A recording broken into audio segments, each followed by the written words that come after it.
안녕하세요. 장동훈 미래스탁의 박시장입니다. 3월 11일 증시 마감 시장에 대해서 말씀을 드리겠습니다. 코스피는 2573, 37.60포인트 1.28% 하락 마감했습니다. 미국발 경기 침체 우려에 외국인과 기관이 순매도매서 하락 마감했습니다. 외국인은 3,633억 순매도, 기관은 2,369억을 순매도하였습니다.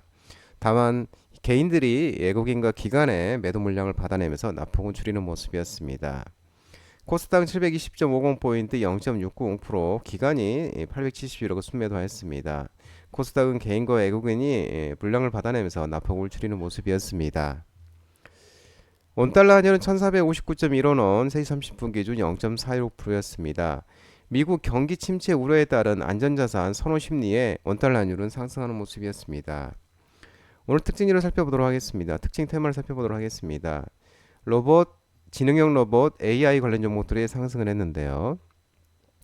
글로벌 로봇 투자 기대감이 지속되면서 T-로보틱스, 클로봇, SP 시스템스, UL 로보티스, 로보티스, 휴림 로봇 등 로봇, 지능형 로봇, AI 종목들이 상승했습니다. AI와 로봇공학의 급격한 발전으로 글로벌 휴머노이드 시장이 약 20억 달러, 약 2조 9천억 원 수준에서 연평균 47%의 고성장을 기록할 것으로 전망되고 있는데, 국내 기업들의 투자 기대감이 지속되고 있습니다. 이 보스턴 다이내믹스의 아틀라스, 테슬라의 옵티머스, 피규어 AI의 피규어 02, 어질리티의 디짓, 에트로닉의 아폴로, 생추어리 AI의 피닉스 등이 북미와 유럽 지역에서 개발 중이고, 중국에서도 유니트리, 유비테크, 에지봇, 샤오펑 등 다수의 스타트업들과 완성차 계열들이 휴머노이드 로봇을 개발 중에 있습니다. 노이터는 이날 중국 현지 언론 보도를 인용해 샤오펑이 휴머노이드 개발과 상용화를 위해 최대 1,000억 원 이하의 중장기 투자를 고려하고 있다고 보도했습니다. 업계에서는 현대차 그룹의 자회사 보스턴 다이내믹스가 가장 높은 기술력을 보유하고 있는 것으로 보고 있고, 상용화에도 앞서 나갈 것으로 전망되고 있습니다. 아울러 오늘 12일 코엑스에서 개막하는 제조혁신 전시회 스마트 공장 자동화 산업 전 2025에서 현대 글로비스, 뉴로메카 등 주요 기업이 물류 로봇, 협동 로봇들을 선보일 예정인 것으로 전해지고 있습니다. 현대 글로비스의 보스턴 다이내믹스 물류 로봇 스트레치를 공개할 예정인데, 스트레치는 컨테이너 적재함으로 신속하고 정확하게 운반할 수 있도록 설계된 이 디팔레타이징 기능을 갖춘 물류 로봇입니다.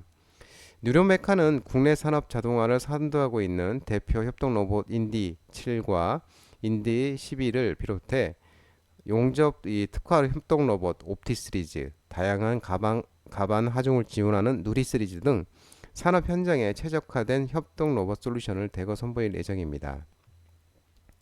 한편 티로보티스는 레인보우 로보틱스와 대규모 로봇과 물류 자동화 시장 공략을 위한 이 공동 사업 추진 목적의 업무 협약 MOU를 체결했다고 밝혔습니다. 이번 협약을 통해 양사는 티로보티스의 중대형 자율 이동 로봇 개발과 공급 경험과 레인보우 로보틱스의 로봇 기술 그리고 솔루션 개발 역량을 결합하여서 고객 맞춤형 로봇 기술 및 솔루션을 개발하고 운영할 계획이라고 합니다. 중국의 농산물 보복 관세 발효와 미국 계란값 폭등 등 여파가 지속되면서 사료, 음식료 업종 6개 종목들이 반등했었는데 일부 차익 실현도 나오는 모습이었습니다. KC피드, 미래생명자원, 우진비엔지, 체리브로, 하름 등 일부 사료 음식 업종 6개 종목들이 상승했는데요. 트럼프 미국 대통령이 4월 2일 현지 시간부터 외국산 농산물에 대한 관세를 부과할 예정인 가운데, 중국 정부가 전일 0시를 기해 앞서 4일 공고대로 미국산 닭고기, 밀, 옥수수, 면화를 포함한 총 29개 수입품에 대한 관세를 15% 인상하면서 보복 관세를 개시했습니다.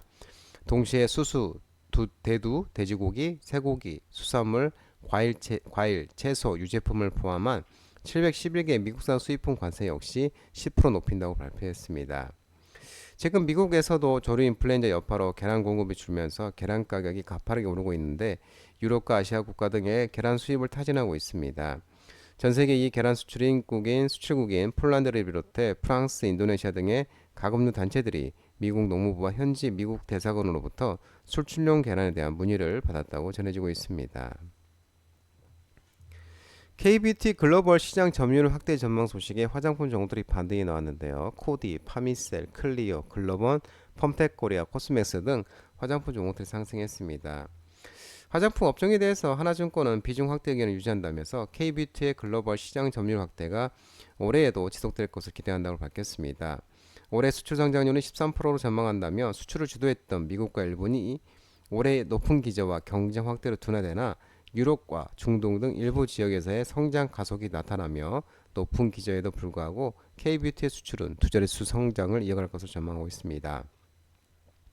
메리츠증권도 K뷰티의 글로벌 모멘텀이 계속되고 있는데요. 수출 지표와 여러 업체들의 실적이 이를 증명하고 있지만 주식시장에서는 이런 업황 개선을 느끼지 못하고 있고 올해 화장품 업종이 인디 브랜드 대형화, 탑2 ODM 업체들의 캐파 증설 효과 본격화, 중국 모멘텀의 재개 가능성 등 세 가지 변화가 예상되고 있습니다.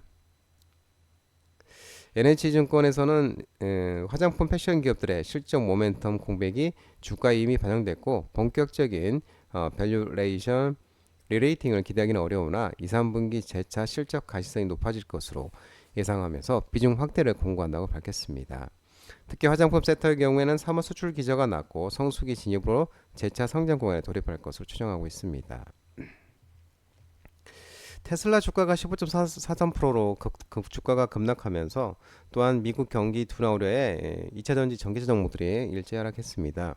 LG에너지솔루션, 삼성 SDI, 에코프로비엠, 에코프로머티, 대진첨단소재 등 2차전지 전기차 리튬 종목들이 하락을 했습니다.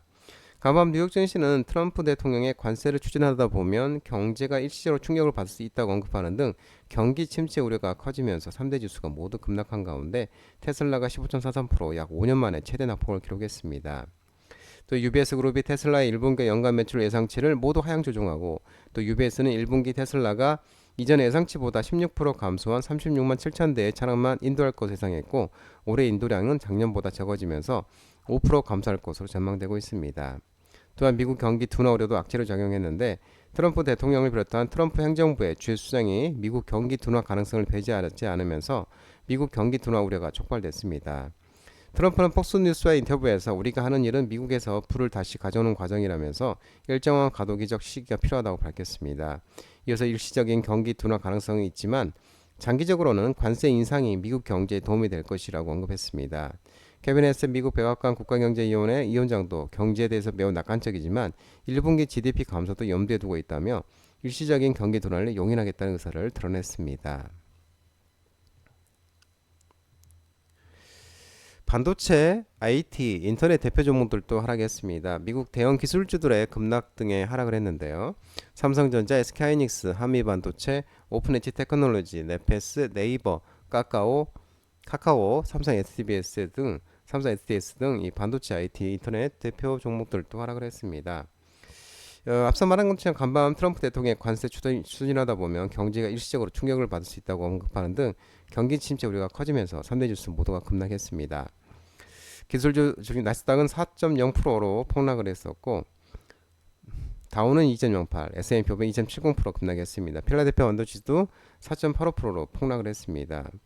나스닥 지수는 인플레이션 충격이 최고조에 달했던 2022년 9월 13일 이후에 그때는 이제 5.16% 만에 했었는데 이후 2년 6개월 만에 최대 낙폭을 기록했습니다. 특히 애플은 4.85%, 엔비디아 5.07, 마이크로소프트 3.34, 아마존 2.36%, 알파벳 4.49%, 메타 4.42%, 테슬라 15.33% 등 M7, 매그네틱 7 종목들이 일제히 급락을 했습니다. 노보노디스크가 차세대 비만 치료제 임상시험 실망감에 하락을 했습니다. 9.43% 하락하면서 비만 치료제 관련 종목들도 일제 하락을 했습니다. 올릭스 아이큐와 펩트론, 한미약품, 대웅제약 등 비만 치료제 종목들도 하락을 했는데요. 덴마크 제약사 노보노디스크의 차세대 비만 치료제 카그리세마가 두 번째 3상 임상 시험에서도 시장 기대를 충족하지 못했습니다. 이번 3상 임상 시험에서 카그리세마를 투입한 약 1200명의 참가자들이 68주간 평균 15.7%의 체중 감량 효과를 보였지만 노보노디스크가 목표로 했던 체중 감량률 25%에는 미치지 못했습니다. 아울러 지난 12월 발표된 첫 번째 3상 임상시험에 22.7%보다도 낮은 수치를 기록을 했습니다.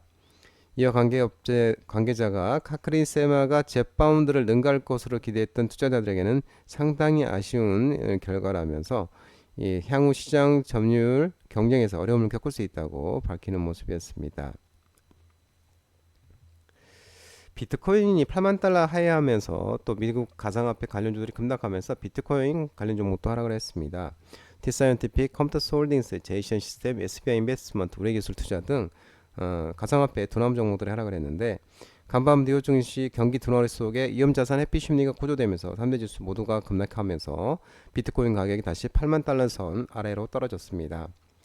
비트코인이 8만 달러 선 아래에서 내려간 게 지난 이날 27일 11일 만인데 이 백악관에서 열린 디지털 자산 정상회의와 트럼프 대통령의 비트코인 전략 비축 행정 명령이 이미 발표된 가운데 가상화폐 시장은 단기적인 긍정적인 모멘텀을 찾지 못하고 있다면서 코인 전문 매체 코인데스크는 얘기하면서 이 대신 관세 정쟁과 경기 둔화에 대한 우려가 투자 심리를 압박하고 있다고 분석을 하고 있는 모습입니다. 아울러 가상화폐 관련주 사이퍼 마이닝, 로빈후드, 코인베이스, 마이크로 스트레치지, 마라홀딩스, 테라울프, 아이랜드 등 가상화폐 관련 종목들이 급락을 했습니다. 코인마켓 따르면 이날 오후 4시경 비트코인 가격은 저가 매수가 유입되면서 84,400달러 부근에서 거래 중이고 업비트와 비썸에서는 1억 1,980만원 선 부근에서 거래 중에 있습니다. 건설 경기 부진 지속과 4월 2기설 확산 등의 건설 대표주 중소형 종목들이 하락을 했습니다. 현대건설, GS건설, 대우건설, 삼성물산, TYD, 범양건영, 통신건설 등 중소형 대표주 건설 대표주 중소형 건설주 종목들이 하락을 했습니다. 한국건설산업연구원이 지난 2월 건설기업 경기실사지수가 전월 대비 3.0포인트 하락한 67.4를 기록했다고 밝히면서 이 부별 실적지수 중에 공사기성지수가 가장 큰 폭으로 하락을 했습니다.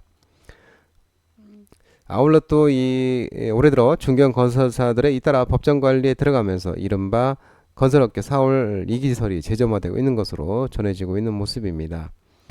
올해 신동아건설이 58위, 삼부통건 71위, 대우조선해양건설이 83위, 대저건설이 103위, 삼성기업이 114위, 안강건설 138위, 벽사엔지니어링 182위 등 중견 건설사가 회생 절차를 신청했으며 해당 기업의 부채 비율이 모두 400% 이상으로 재무구조가 취약한 상태로 알려지고 있습니다. 이들 기업은 주택사업을 주로 지방에서 전개해왔고 이 때문에 경기 침체로 지방 악성 미분양 급증한 영향을 직접적으로 받은 것으로 풀이되고 있습니다.